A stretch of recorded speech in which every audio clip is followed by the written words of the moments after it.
হেট মিয়া foul লোক মিয়া। ভাই কিছু ড্রেস দেখান তো।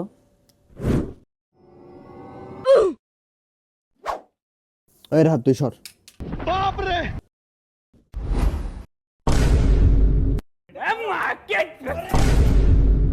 এলন ভাই দেখেন আর কিছু দেখামু? দেখবেন আর কিছু? আরো কিছু দেখবেন? আরো কিছু দেখামো? থাক ভাই বুঝছি, রং টাইমে আসা পড়ছে না, হ্যাঁ ভুল টাইমে আসছে তো এই জন্য আপনারা এমন ব্যবহার করতেছেন না। আপনাদের ছুটির টাইম, আমি আইসা পড়ছি, চলে যাইতেছি। আমন আপনার গাছ শোরুমে মনে রাখেন। মেহেদি ভাই তো যাইব গা, দিয়া দাও তাহলে। ঠিক আছে। বাইকে যাবেন গা? মিয়া যাবো না তো থাকবো আপনাকে এই জায়গায়, হ্যাঁ থাকতেই সেই জায়গায়। আচ্ছা ভাই এদিকে আহেন, শুনেন এদিকে আহেন। কি হয়েছে কন, কি কইবেন? হেট মিয়া ফাউল লোক মিয়া।